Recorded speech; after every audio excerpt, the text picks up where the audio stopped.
mis amados. Génesis capítulo número 12, verso 1 al 9 ha sido leído. Ahora, de estos versículos ya muchas cosas fueron analizadas. De hecho, hasta el versículo número 5, ¿sí?, hemos podido analizar ciertos aspectos generales con respecto a Abraham. ¿Qué podríamos hablar de este hombre hasta esa etapa de su vida? ¿Cuántos años dice la Biblia que tenía Abraham? Sí, a la edad de 75 años, sí, Abraham pone en obediencia la palabra. Recuerde, verso número 1, ¿qué le había dicho Dios a él? Ya Jehová le venía diciendo, vete de tu tierra y de tu parentela, pero Abraham había hecho caso omiso. Ahora, cuando él sale, ¿con quién se va? Cuando él sale de su tierra, se va con su sobrino Lot. Pero si usted va mucho antes, en el pasaje bíblico del capítulo 11, ¿verdad?, versículo número 29, Abraham no solamente sale con Lot, sino también sale ¿con quién? ¿Con quién sale? Sale también con su papá. Lo puede leer, pero versículo 28. Y murió Abraham antes que su padre Taré en la tierra de su nacimiento. También él salió con su papá, ¿sí?, a la hora de salir de la tierra de Caldea. Ahora, usted lo puede corroborar, y si vimos ya ese texto bíblico en Hechos capítulo número 7, verso número 4. Vayamos rápidamente al libro de Hechos de los Apóstoles, capítulo 7, verso número 4. ¿Qué dice la Escritura? Libro de Hechos, capítulo 7, verso número 4. Entonces salió de la tierra de los caldeos y habitó en Harán. Amén. Cuidado, se va a confundir, porque Harán también era, sí, de acuerdo a los nombres, Harán era hermano de ¿quién? De Abraham, pero este Harán era sin H. La región de acá es Harán con H. Amén. Recuerde que los hermanos de Abraham eran Abraham, Nacor, sí, y Harán. Sí, acá se habla de la región de Harán. Este es con H. Este es un nombre de una persona y este es el nombre de una ciudad o de una localidad. Ahora, dice, entonces salió de la tierra de los caldeos y habitó en Harán, y allí, muerto su padre, Dios le trasladó a tierra, dice, a esta tierra en la cual vosotros habitáis ahora. Amén. Ahora, Dios se encargó, por así decirlo, de acortarle la vida. Sí, no dice que lo mató, pero sí le acortó la vida a Taré. Y obviamente Abraham, roto este nexo de afinidad, de paternidad, ¿sí?, toma igual a su sobrino, el cual era, ¿por qué causa se lo llevó? Era huérfano. Amén. Sí. ¿Quién era el padre de Lot? ¿Quién era? Harán. Harán murió y Lot quedó prácticamente a la deriva, pero bueno, ni tanto. Harán ya era un muchacho, era ya de hecho un hombre, pero sí, diría yo que Abraham, en su paternalismo, sí, quiso de alguna manera compensar también el vacío de la pérdida de su padre, llevándose a su sobrino Lot. Pero la orden no era para Lot, la orden de Dios era para Abraham. Perfecto, hasta ahí creo que estamos todos sincronizados en el estudio. Ahora bien, vayamos al verso número 6. Y pasó Abraham por aquella tierra, ¿sí? ¿A qué tierra básicamente se refiere? A la tierra de Canaán. Amén. Esta tierra de Canaán, dice la Biblia, pasó pues, ¿sí?, por aquella tierra hasta el lugar de Siquén. Todos estos son nombres de lugares dentro de la tierra de Canaán. Siquén. ¿Qué pasó en Siquén? Dice, llegó hasta el encino de Moré. En Siquén había, por así decirlo, un montículo, una montaña, sí, no de gran altitud, pero conocida como Moré. Cuando Abraham, queriendo hacer la gráfica, llega al encino de Moré, Abraham de Dios. ¿Qué dice el Señor en su palabra? Verso número 7. Y apareció Jehová. Sí, aquí Abraham no es que invocó el nombre de Dios. Dios se le aparece, dice la Escritura, a Abraham y le dice: a tu descendencia daré esta tierra. ¿Y qué hizo por su parte Abraham? Edificó, dice la Biblia, allí un altar a Jehová, quien le había aparecido. De alguna manera Abraham, ¿sí? ¿Qué experiencia tiene? Llega a Canaán, a un lugar llamado Siquén, sube a la encina de Moré, y aquí arriba Dios le da una palabra. Cuando dice que se le aparece, no es que se le aparece de manera presencial, sino que la presencia de Dios, por medio de su palabra, sí, llega a la vida de Abraham, y estando en esta parte alta, logra avisorar todo el territorio, sí, de alguna manera, sí, de Canaán. Ese es como más o menos pararse en la punta de bastión, arriba, en el cerrito, ¿no? Y con sus ojos ver toda la expansión, ¿verdad? Obviamente que se hace a la vista, se hace hasta ilimitado poder abarcar todo el territorio. Algo muy similar pasó. Abraham se para en la punta y de ahí Dios le da una palabra y dice: todo lo que ves va a ser tuyo. Pero hay una dificultad. ¿Cuál es esa?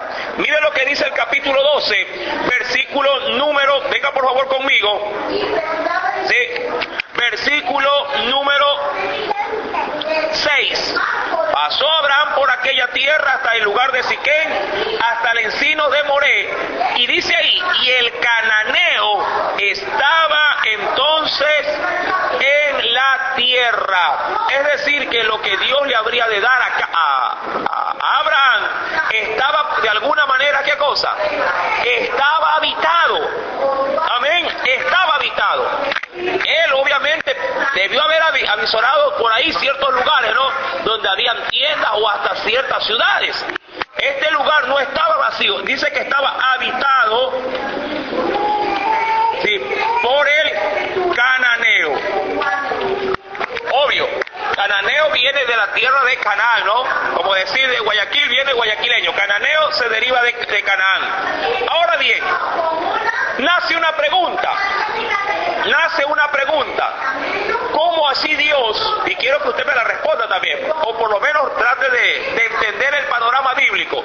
¿Cómo así Dios se va a desposeer a unos para darle en propiedad a un hombre llamado Abraham? Pregunto.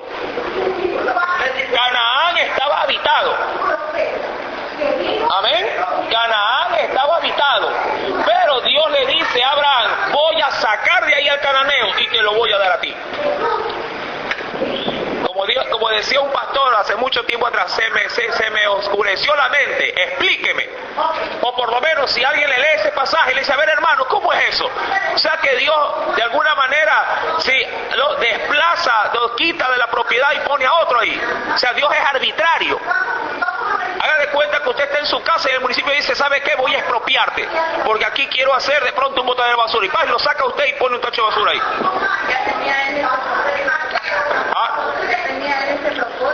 Aquí tenemos una respuesta. Todos van a opinar, o por lo menos la gran mayoría. Bueno, dice mi hermana, ya había un propósito de Dios. Una porque eran idólatras, sí, también hay válido.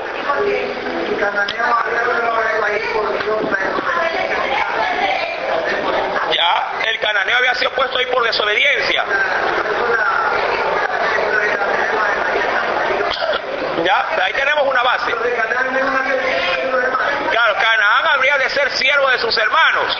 Sí, acuérdense que había una promesa ya en el libro. Sí, estamos dándole seguimiento, ¿no? Sí, Dios había dado una palabra. ¿A quién le había dado? A Noé.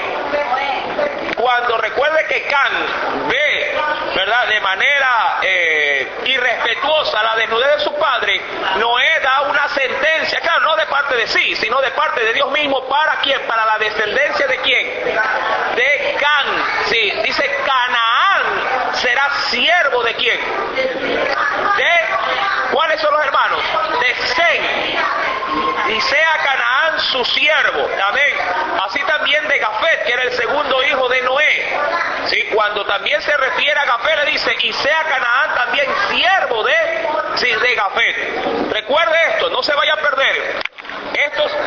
Cuando hablamos de Noé tuvo 3 hijos, ¿verdad? Sem, Cam y Jafet. De Cam ha de salir la descendencia de Canaán.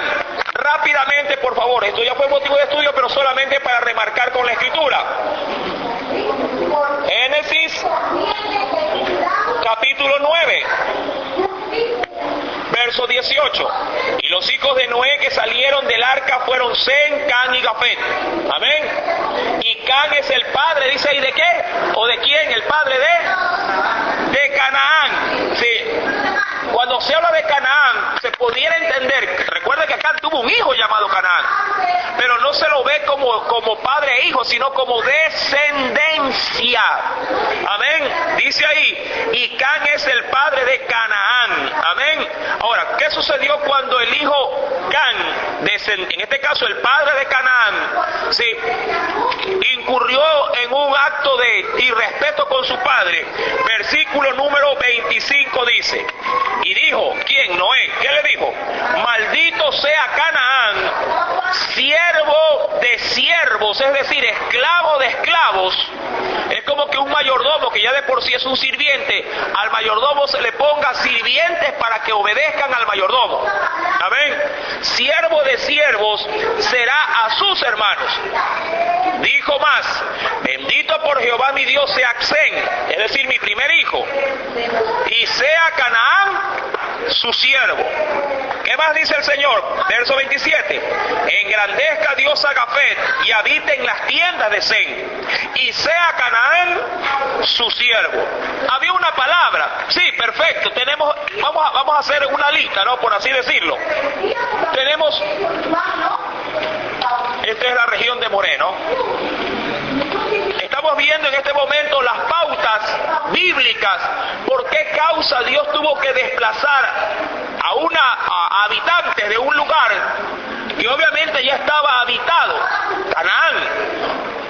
Tenemos una base bíblica, es decir, había una promesa, pero también esa promesa era una sentencia.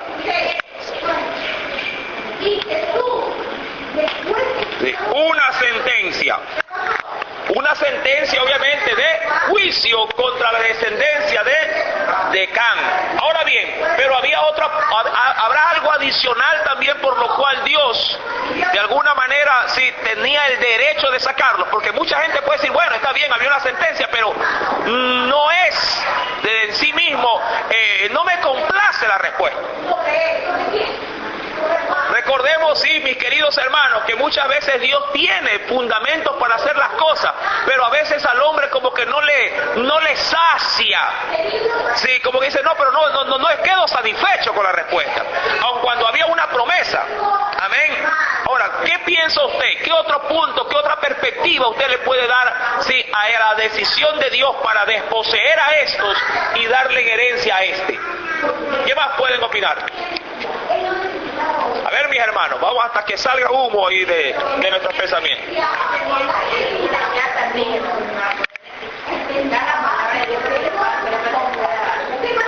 Podría ser que Abraham sea un instrumento de Dios para ir a predicar a Canaán. Podría ser, pero no fue así. Sí, por lo menos bíblicamente no se ve una pauta bíblica en la cual Abraham haya ido a predicar el evangelio. Sí. Por los gigantes. Bueno, sí, aun cuando en ese entonces todavía no se manifestaban, sí, a gran escala. Sí, venga por favor a la escritura y veamos ciertas pautas, sí, escritural.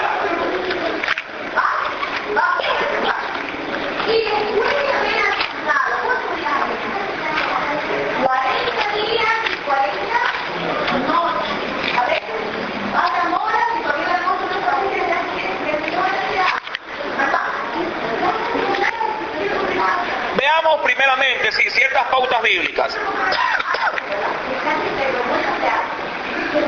En el Salmo, capítulo 24, Apúntelo, por favor.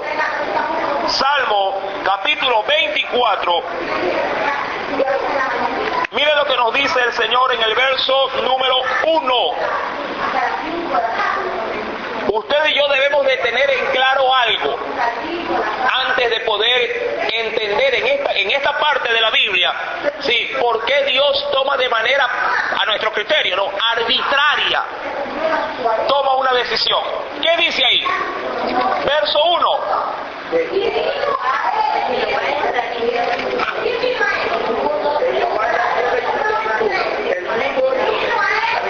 ¿Ya? Aquí usted tiene que entender la total soberanía, pero también la total potestad de Dios sobre lo creado. ¿Qué dice el texto bíblico? De Jehová, sí, es decir, de su pertenencia, de su propiedad. Amén. Dice el texto bíblico, de Jehová es la tierra y su plenitud. Dios no es que de manera arbitraria saca a unos y pone a otros, no. Dios es el dueño de la tierra. De Él es la tierra. El hombre no hizo la tierra, Dios la hizo. Y se la concedió al hombre para que la administrase. Se la concede al hombre para que el hombre, ¿verdad?, haga conforme a su voluntad en esta tierra. Así como Él tuvo la potestad de destruir toda la tierra, todo lo creado. ¿Lo destruyó o no lo destruyó?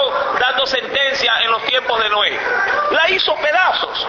Utilizó el agua ¿para qué? Para destruir todo ser viviente. ¿Sí? ¿Quién le pudo haber dicho, Señor, por qué haces esto? Yo soy el dueño de esto.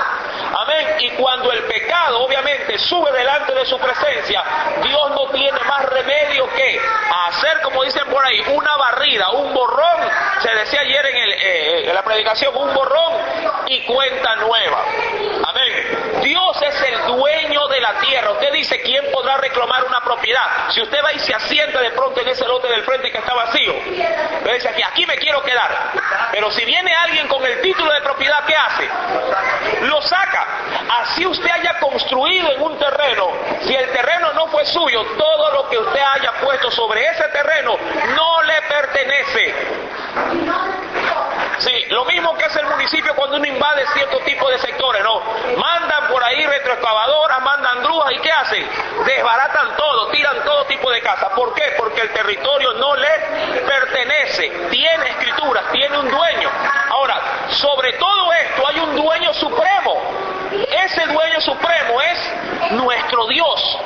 Y Él obviamente da las cosas a quien Él las quiere otorgar. Dice el versículo número 24, de Jehová es la tierra y su plenitud, el mundo y los que en él habitan. Y es decir, no solamente es dueño del territorio, sino también de quienes viven en ese territorio. Es decir, es dueño de nuestras vidas. Si Él te quiere cortar la vida hoy, lo puede hacer y nadie debe decir, nadie está permitido a reclamarle por qué lo ha hecho. Como mucha gente hace cuando muere un hijo, muere un pariente. Ay, Señor, ¿por qué te lo llevaste? No te interesa, porque Él es soberano y cuando quiere cortar la vida la corta y punto. Sencillo, ¿verdad? Cuando Él quiere tomar medidas, las toma. ¿Quién será suficiente ante Dios para decirle por qué lo haces? Mire que también, bíblicamente, tenemos otro fundamento. Venga, por favor, al libro de Job. Entonces, apuntemos, ¿no? Una por una promesa, una sentencia. ¿Por qué también Dios le da esto? Porque Él es, sí, dueño, sí, de todo.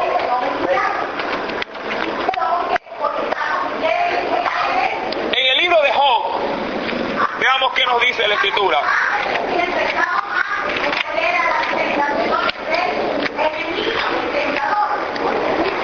En el capítulo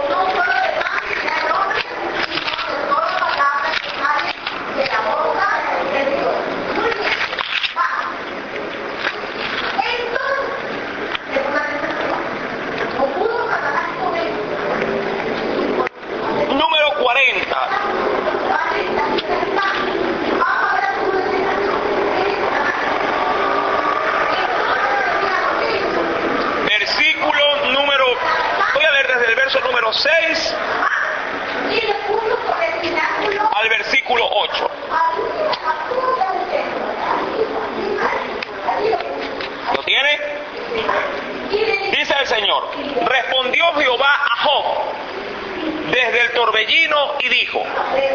Cíñete ahora, ¿sí?, como varón tus lomos, yo te preguntaré, le dice, y tú me responderás. Y Dios comienza con una pregunta contundente. ¿Qué es lo que Dios le dice a Job?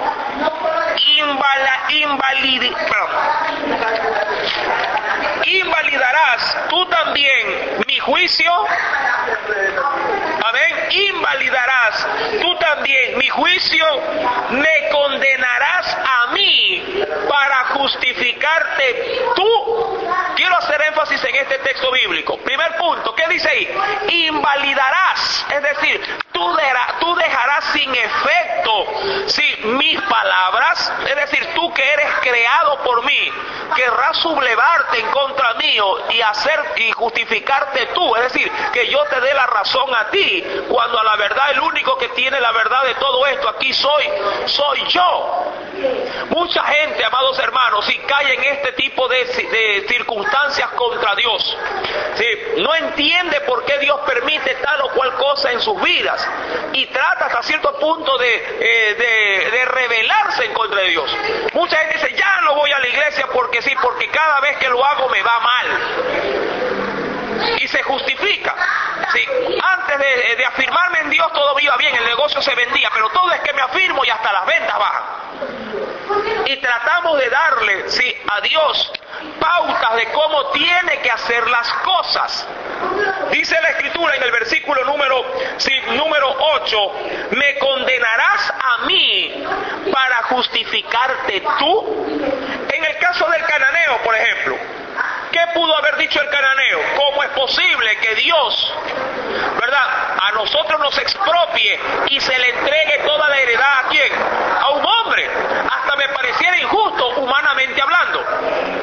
Porque aquí no viven solamente personas o varones, viven familias enteras. Amén. Aquí no viven, recuerde, tan solamente una persona. Viven miles de personas con mujeres, con hijos, abuelos, ancianos, por así decirlo, ganado, toda una población. Y no una, sino que varias. Porque más adelante veremos que no solamente vivía el cananeo, también vivía el fereceo, el gergeseo, el jebuseo, el amorreo y todos esos feos. Todos vivían ahí. Y de hecho nosotros ya lo vimos. ¿Se acuerda cuando estábamos viendo las descendencias y las poblaciones a donde se estaban estableciendo, verdad? Luego de que la gente salió esparcida de la Torre de Babel. ¿Sí se acuerda? Hicimos una lista enorme ahí. Perfecto. Ahora bien, dicho esto, mis queridos hermanos, si Dios, recuerde, no solamente que es el dueño de todo, sino que también, de alguna manera, Dios en su providencia, sí, al darle la tierra a Abraham, quiere cumplir un propósito de pronto inexplicable para mí en el momento, pero con el tiempo Dios, sí, al cumplir su propósito, establecerá, sí, en su orden y en su tiempo, sí, de pronto una pauta o alguna bendición que Él ya la tiene preestablecida desde antes de mi nacimiento. Amén. Mucha gente dice, hermano, no sé qué hago aquí, pero Dios me ha traído, pero aquí estoy.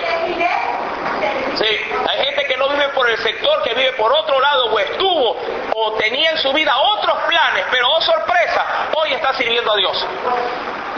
¿Verdad? Hoy está de alguna manera ligado con ese Dios, comprometido con ese Dios. No sabe cómo llegó a hacerlo, no sabe o él no se explica por qué, pero lo está haciendo. En todo eso hay un propósito. Ahora bien, entonces podríamos decir que había una sentencia, una promesa dada desde Noé, una sentencia de juicio, sí, a la descendencia de Canaán. Segundo, hemos visto por la Escritura que Dios no necesita permiso ni escrituras de lo que ya le pertenece. Amén. ¿Por qué? Porque la Escritura menciona que Dios es el dueño de todo. De Jehová es la tierra y su plenitud. Y más bien también nos dice, hasta ustedes son de mi pertenencia. Amén. Y tercero, vemos la providencia de Dios, porque al dársela a Abraham, Dios estaba buscando un propósito. Amén. Dicho esto, volvemos por favor al texto bíblico. Si hay alguna pregunta referente a lo que estamos analizando, sí, hable en este momento, que sería importante dar la pauta. A ver, allá primero.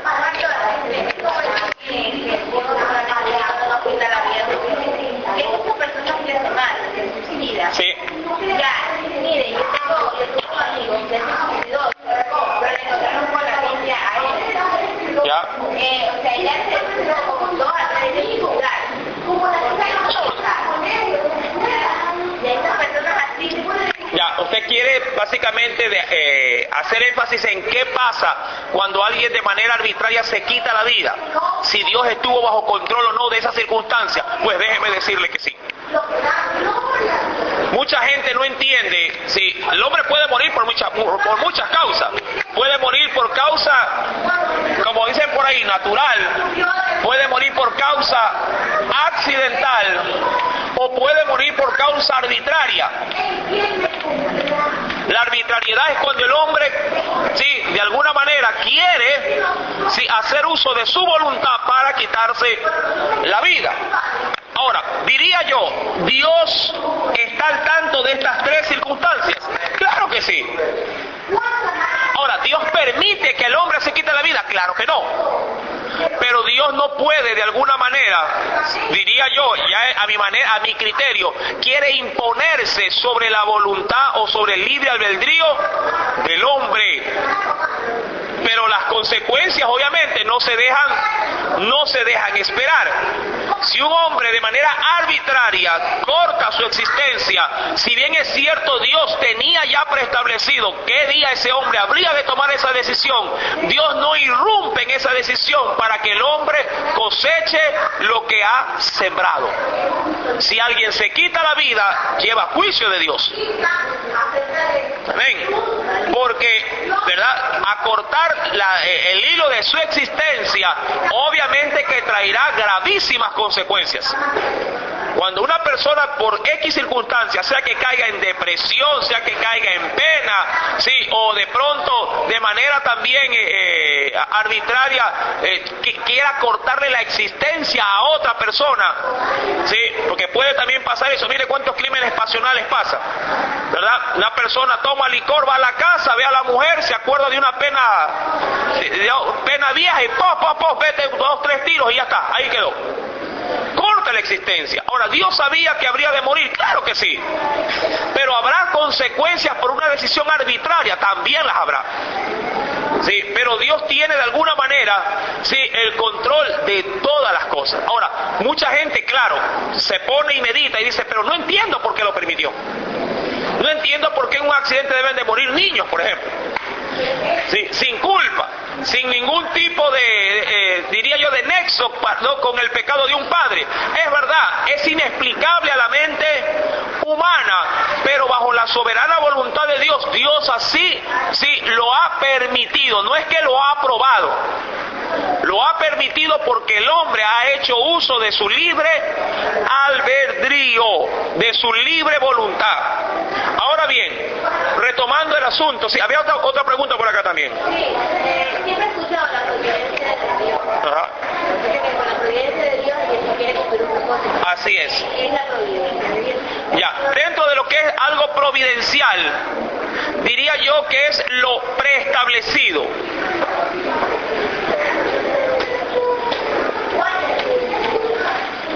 Sí, lo preestablecido. Es decir, cuando se habla de providencia, se habla de la voluntad soberana de Dios.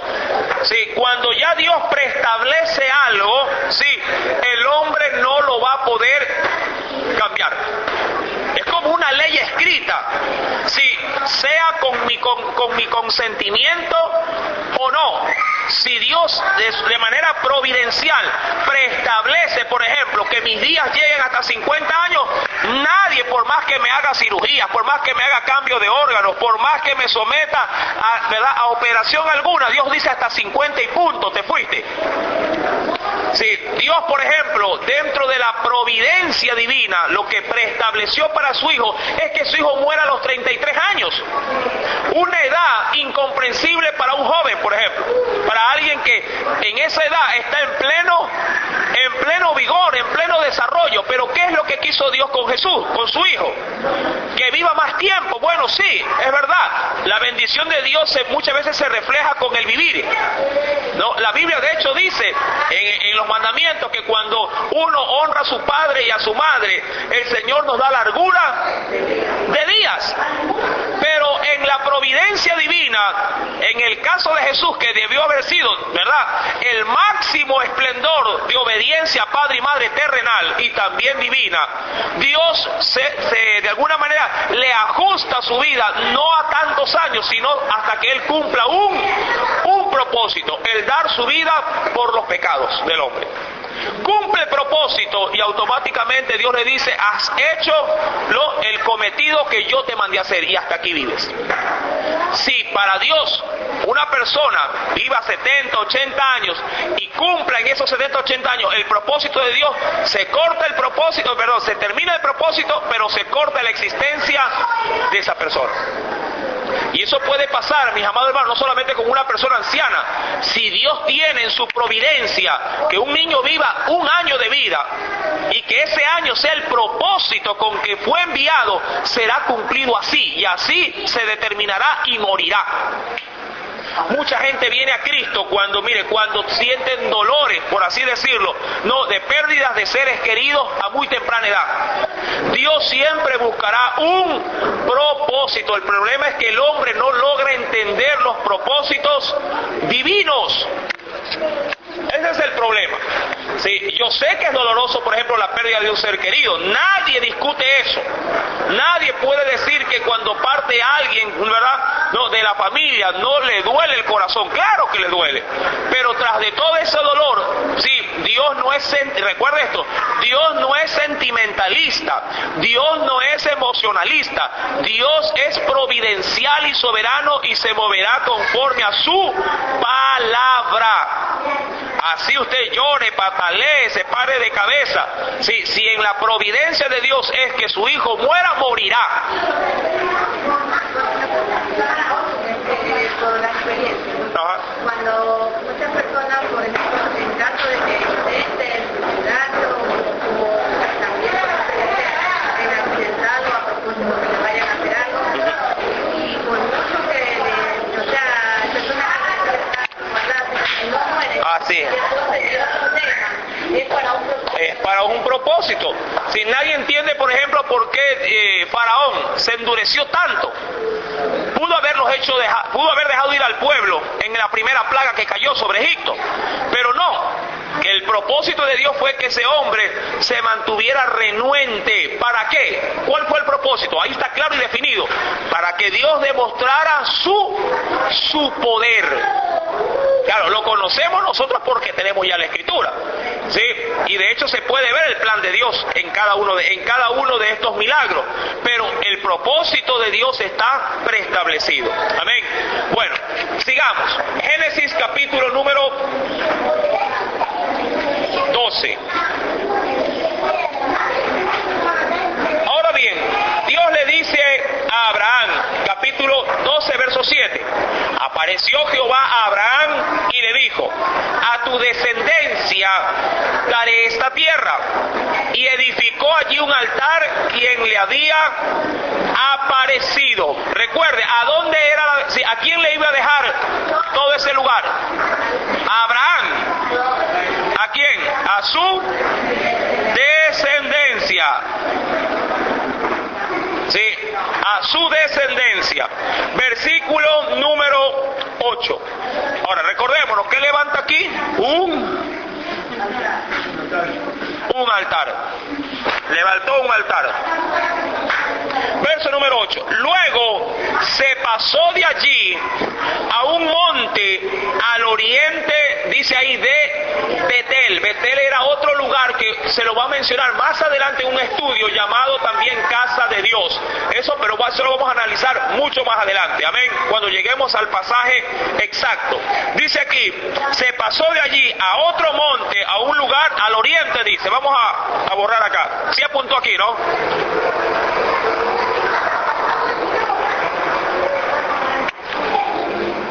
Vamos a dibujar otro monte. Este es Moré, en Siquén, y este es un monte que queda, dice aquí, en la región oriental, en el oriente, conocido como Betel. Pongamos a Abraham otra vez. ¿En el occidente o en el oriente? Occidente. Ya, listo. Verso número 8. Luego se pasó de allí a un monte al oriente de Betel y plantó su tienda teniendo a Betel al occidente y Ai al oriente. Vamos a ponerlo de esta manera. Él establece aquí, al oriente queda la región oriental y al occidente queda una región llamada Ai, dice aquí, ¿no? Listo, ahí estamos. ¿Qué nos dice el Señor en su palabra? Versículo número 8. Y edificó allí, ¿qué cosa? ¿Ah? Dice verso número 8, y edificó allí altar a Jehová e invocó el nombre de Jehová. Verso 9, y Abraham partió de allí caminando y yendo hacia otra región, hacia el Neguid. Vamos a irnos más arriba.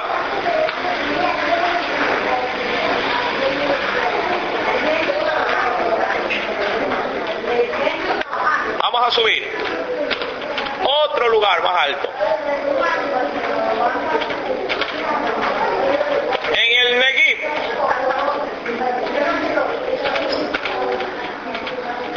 ¿Qué hace en el Neguid? Verso número 8, verso 9, sí, y Abraham partió de allí y caminando y yendo hacia el Neguid. Verso número 10. Hubo entonces hambre en la tierra y descendió Abraham, ¿hacia dónde? Hacia Egipto. Vamos a bajarlo a Abraham de ahí. Vámonos para abajo, acá no vamos a ir. Todo esto es la región de Egipto. Caminando, no había colectivo, no había metrovía. Sí, no había taxi. Todo era a la criolla. Sí, si había burritos y caballitos, a buena hora. Sí, o camellos también. Y carretas que obviamente debieron haber estado, sí, también a la orden. Pero la Biblia dice que esto él lo estaba haciendo caminando. Amén, de acuerdo al verso número 9. Ahí lo dice, ¿no? Abraham partió de allí caminando yendo hacia el Neguid. Y versículo 10 dice, y hubo entonces en ese trayecto, en ese tiempo de vida, recuerde a los cuántos años salió Abraham de este lugar, de Ur de los Caldeos, de la edad de 75 años. No era un jovencito, ya era una persona de edad. Amén. Él iba haciendo altares en el camino. Así es, él iba invocando el nombre de Dios. Pero oh sorpresa, recuerde esto, por eso es que hago estos puntos. Si Dios le habla aquí, él lo invoca acá y nada sucede. Va y lo busca acá y tampoco pasa nada. Amén. En esa búsqueda, sí, hay hambre en la tierra. Muchos historiadores comentan que las hambres eran provocados a consecuencia de las sequías. Sí, la falta de lluvia, la falta de agua, sí, en estos territorios sí era bien marcada y provocaba grandes hambrunas en medio de todas las naciones. Ahora, la Escritura menciona que hubo hambre en la tierra y este hombre llamado Abraham con su mujer, recuerde, ¿cómo se llamaba la mujer de Abraham? Sarai, sí, ¿y quién más? ¿Con quién más iba? Con su sobrino Lot, sí, y también sus empleados, sus camellos, sus posesiones, descienden ¿a dónde? Hacia la región de Egipto. Dice la Escritura, versículo 10, hubo entonces hambre en la tierra y descendió Abraham a Egipto para morar allá, porque era, otra vez la remarca, era grande el hambre en la tierra. Ahora, ¿qué hace Abraham? ¿Qué hace? El hambre, ¿qué hace? De acuerdo a su mente humana, lo obliga a descender ¿a dónde? A Egipto. Ahora, ¿era válido lo que él estaba haciendo, humanamente hablando? Estaba bien. Humanamente hablando, estaba bien, como muchas decisiones que tomamos nosotros. Hermano, pero si es razonable lo que le estoy diciendo. Yo digo, es verdad que es razonable, pero es la voluntad de Dios. Dios lo había sacado de una ciudad, no para irlo a meter en otra, porque para eso lo hubiera dejado ahí mismo, ¿verdad?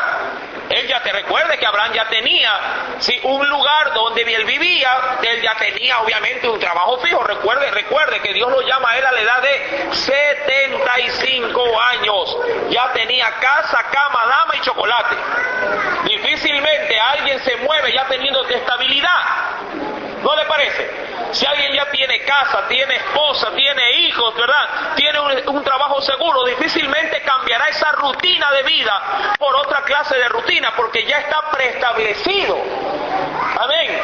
Ahora, Abraham obviamente tiene una buena excusa. ¿Cuál era la excusa? El hambre.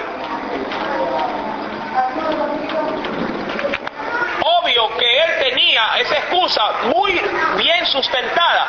Mi familia está pasando hambre. Mi esposa no tiene que comer. Mi ganado no tiene que comer.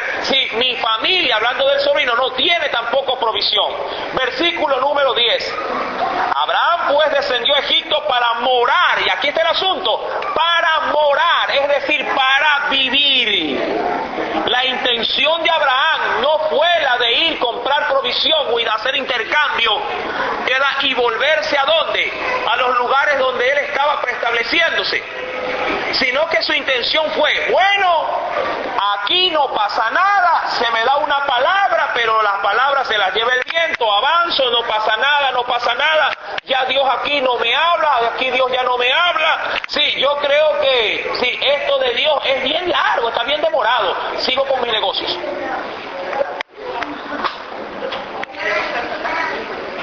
Hay personas que son así, dentro de la iglesia, y que conocen la voz de Dios. Dios les da una palabra, pasa 6 meses, no pasa nada. Ya se le habrá olvidado Dios de lo que me prometió, o de lo que me demandó. Pasa un año, no pasa nada. No, volvamos como lo típico que hicieron los pescadores, los discípulos de Jesús. Ya Jesús murió, a las redes otra vez. La necesidad hace debilitar la claro, obviamente que sí. Muerto el líder, muerto la cabeza, decían ellos, aquí no hay nada que hacer. Muchachos, manos otra vez a la olla. Vamos, otra vez a lo nuestro. El que prometió, que nos dijo que habríamos de ser pescadores de hombres, ha muerto. Amén. ¿Y qué hicieron? Volvieron a las redes. La Biblia dice que él, fue a Egipto, no a buscar provisión, que hubiese sido lo más, de alguna manera, lo más razonable. Ya está bien, vaya a Egipto, compre lo que tenga que comprar y vuélvase al llamado. Aun cuando lo uno y el otro no era la voluntad de Dios. Recuerden que hubieron hombres en gran miseria en cuanto al hambre, a la calamidad, que no descendieron a buscar ayuda en otro hombre, ni en ninguna nación. Vivo ejemplo tenemos con Elías. Venga conmigo a la escritura. Mucha gente dice, pero hermano, usted debe de comprenderme. Pero yo siempre les digo, yo lo comprendo, pero no por eso le digo que Dios lo está probando. Amén. Se fueron los amén. Está duro esto, pero no importa. Vayamos a la escritura, a la primera carta de Reyes.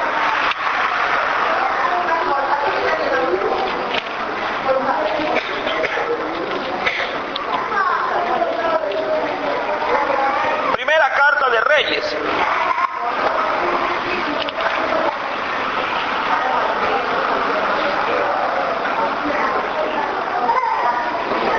Capítulo 17. Reyes, capítulo 17.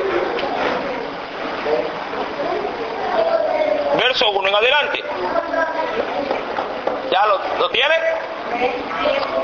Capítulo 17, verso 1 en adelante.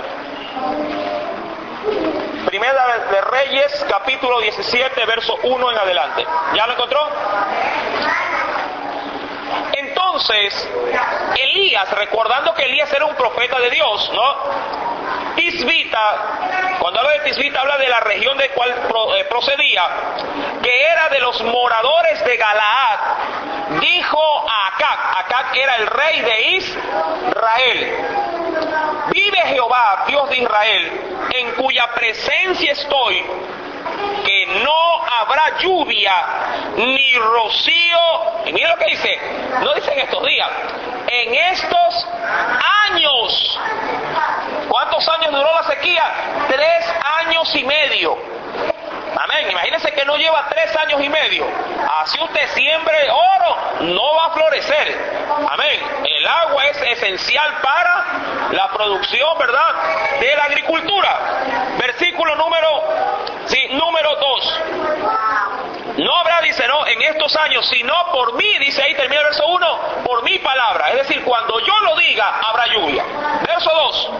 Y vino a él palabra de Jehová diciendo, ¿a quién le vino palabra de Jehová? A Elías. Verso 3. Apártate de aquí, vuelve al oriente y escóndete en el arroyo de Querit. Amén. Que está frente al Jordán. Dice ahí, beberás del arroyo. Amén. Ese era el agua para tomar. Beberás del arroyo y yo he mandado. ¿A quién? ¿A qué? Al gran chef. ¿A quién? Mira aquí. Básicamente a aves carroñeras. Sí. Y yo he mandado a los cuervos que te den allí de comer. Amén.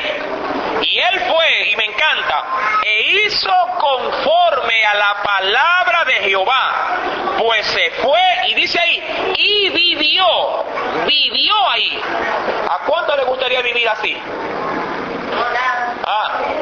Ahí, viviendo prácticamente, sí, como un ermitaño en una cueva.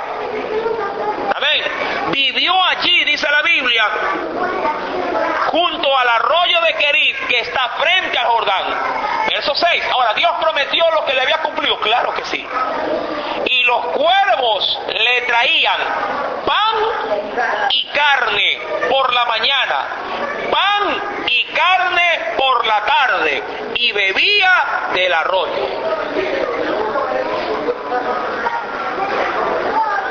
¿De dónde tomaban los cuervos el alimento? ¿Sabe de dónde? De la mesa del rey, acá. Los cuervos eran animales, por así decirlo, venerados por este rey. Eran animales exóticos que se utilizaban dentro, sí, de un culto hacia Baal, los cuales anunciaban, decían ellos, augurio de los espíritus. Ellos venían a los grandes bacanales, a los grandes banquetes del dios Baal, se posaban en la mesa de los sacerdotes de Baal, tomaban los cuervos con los picos, pan, carne, y se los llevaban volando. ¿A quién? ¿Al Dios? No, a Elías. Amén. Ahora bien, ¿cuál será el destino de Abraham en Egipto? El próximo día domingo lo sabrá. ¿Qué le pasará si no era la voluntad de Dios estar ahí? El próximo domingo sí lo estaremos analizando. Amén. Gloria sea al Señor.